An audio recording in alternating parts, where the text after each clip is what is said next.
I'm Monica Nevi. We've been told our whole lives to listen to our elders, and now you're gonna have to. This is 80 for 80.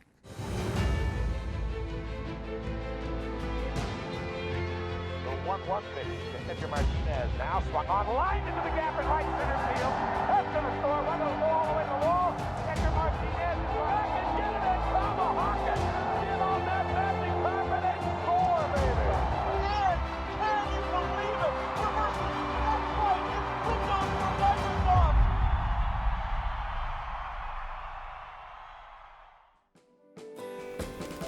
We actually knew each other as early as freshmen in high school, and there was a connection even then.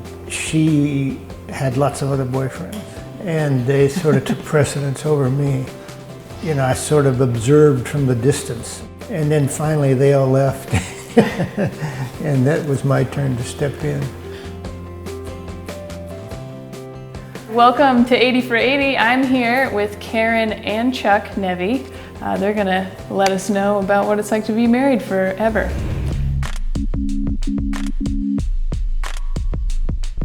How long have you guys been married? Since 1958. What is 2018 is 18 years, and So that would be 58, 60 60, 40, 42, about 60 years. Am I supposed to participate in this Yeah. too? What are some of the keys to keeping the love alive? Just don't talk to each other. One of the things that people worry about when they get married, will we run out of things to say? And yeah, Dating now is a lot different. People are talking for 10 minutes and then they send each other their genitals. Now that, I don't think I would ever do. You wouldn't do that? No. Would you want people to send you pictures? No. That's pretty good. If I want to look at something like that, I will do that myself. I would bring that on. Okay. Oh, But you I just look it don't. up yourself. You don't need to ask somebody Yeah, for it. like buy a magazine or Oh, something, okay. you know, like that. Do you think if you were my age now, would you be hooking up with people? Would you be on Tinder, do you think? Grandma, you'd be hooking up though? I'm too old-fashioned to even comprehend what I would do if I was in that kind of a situation. Because that's a big jump for me. That's not a jump I can make. We both dated a lot in high school, not each other, but other people. We associated with them. We talked to them all the time. They were friends of friends and things like that. We knew them. So the idea of somebody that I've met online or that I've talked to for 10 minutes or something like that, Yeah. it just would be very hard to make any kind of connection. My next question, what are some of the biggest changes you've seen in King County since when you got here to now? I'd say mostly just the growth. I mean, when we were first here, you could go to the public market, find a place to park, wander through the market, go down to the waterfront. Those were enjoyable things to do. One of the big things, obviously, is technology. I mean, we only had one phone when we were growing up, and our kids want to know who got to take the phone with them. Nobody. It was attached to the wall. So the technology is just amazingly, amazingly different.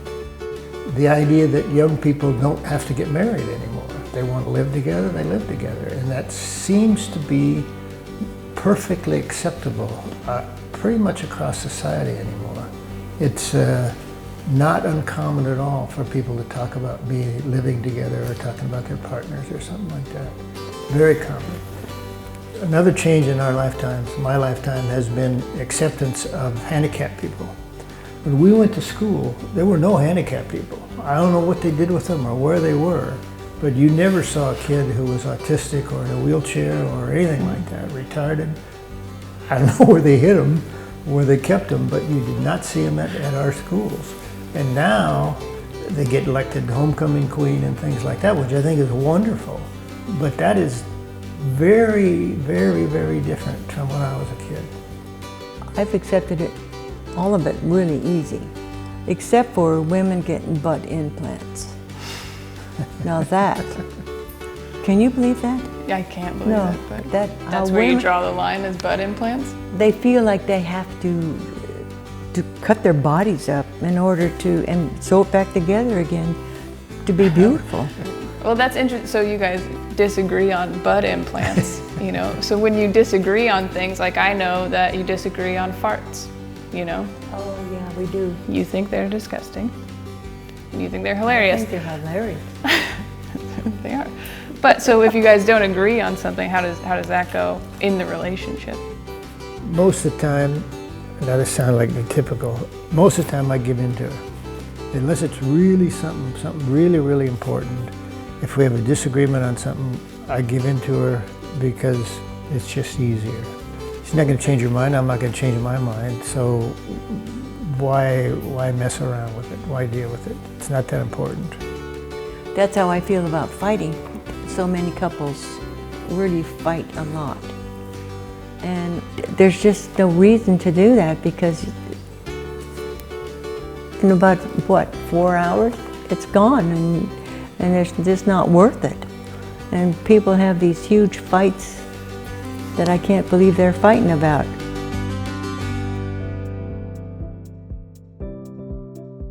If you could give advice now to your younger self, what would you say?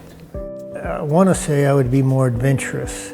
Like she said, when we were young, the idea of getting married, getting a secure job, settling down, that was the American dream.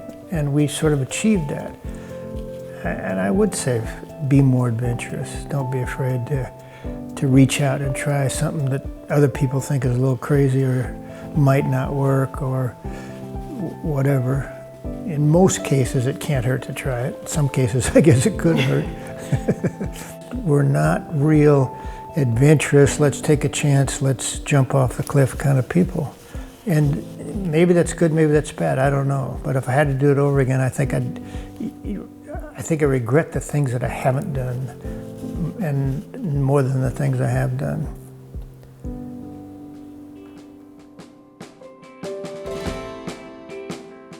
What's left? Like, what are you thinking about? Are there things you're still hoping to achieve, or are you just kind of waiting? To a certain degree, you lived through your children for a while. I mean, you lived through their experiences were your experiences. Now it's the grandchildren. Nothing's better than the grandkids. I mean, they are so much fun. So their experiences are our experiences. We like to see them do things and accomplish things, and we like to be as much a part of that as we can and help them to the degree that we can. But our excitement now comes more through them probably than anything else. Well, that was a real bummer. Yeah, it was.